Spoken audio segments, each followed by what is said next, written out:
que nous ne peut entendre, qu'on ne peut jouer pour personne d'autre. Une musique, rien que pour nous. Déshabillez-vous. Il a dit à Jazz. La voix se voulait douce et le ton heurien obséquieux. Pour peu, il aurait ajouté « s'il vous plaît ». Étrangement,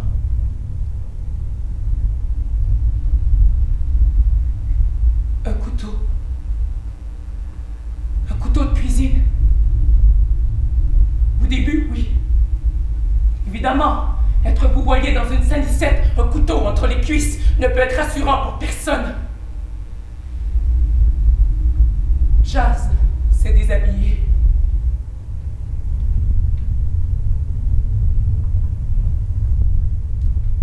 Votre culotte.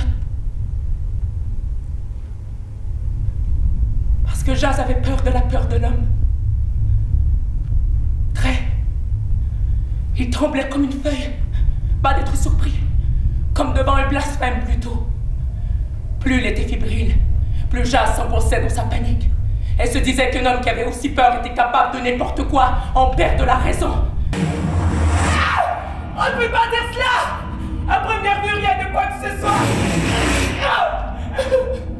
Plutôt banal! 33 ans, je dirais pas plus! Un petit garçon, 6-7 ans! Jazz m'a dit qu'il était marié, mais je ne l'ai jamais vu! Non, non, non!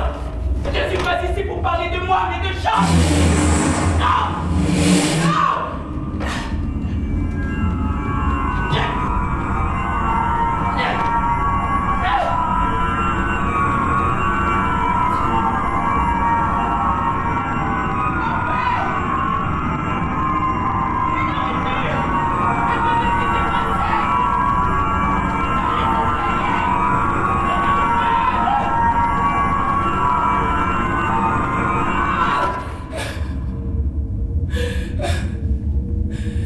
Il n'est jamais très facile de parler de cela soi-même. La honte, la culpabilité, je suppose. Elle a glissé une pierre sur la pente et la porte s'est ouverte. Elle s'est sentie brutalement poussée dans la cabine. Par l'homme, il a immédiatement refermé la porte après eux. Non! Elle n'a pas crié non plus! Parce qu'elle ne comprenait pas ce qui se passait, l'esprit battait dans ces moments-là. Restez tout près, ma petite tout ça oublié.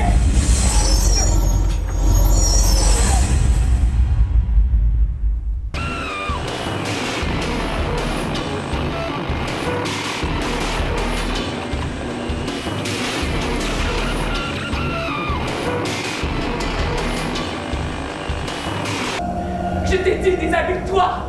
Et tu t'es déshabillé. Je t'ai dit, écarte les jambes. Et tu as ouvert les cuisses. Je t'ai dit, pisse. Et tu aurais pissé si tu l'avais pu. Je t'ai dit à 4 pattes. Et tu t'es mise à 4 pattes comme une chienne. Et lorsque j'ai enfoncé ma chair dans les ferments de ta chair, tu as toi-même écarté les fesses. Là, tu criais.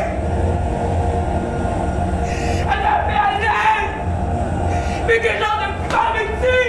On va te faire une créature comme toutes les autres! Oh, musique ça! Horrible!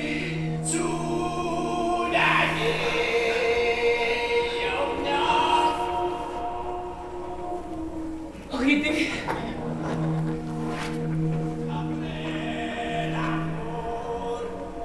Orchidée était stripteaseuse, dans un cabaret ou même baladeuse, au bistrot de l'Ange, du côté de la rue Vert de Gris, anciennement rue Vert Pomme, au quartier Cache-ta-Joie. Cache-ta-Joie? Interlope, je dirais. Impossible. C'est drôle à dire, mais Cache-ta-Joie pour bien la misère. On ne vit pas à Cache-ta-Joie. On y espère la mort. C'est pourtant là que Oridé, la fille qui se savait belle, a réveillé un mort.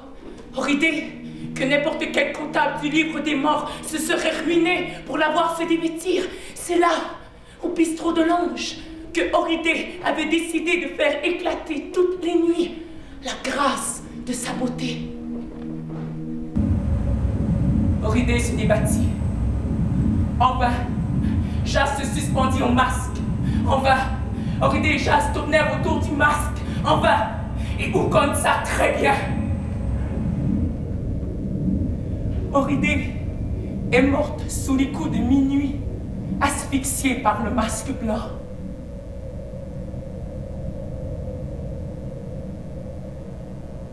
Le lendemain, Jas s'est rasé la tête.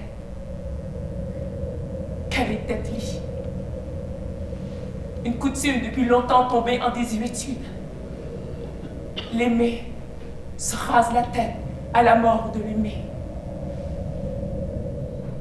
Chaque année, le jour de la mort d'Oridé, Jas se rase la tête.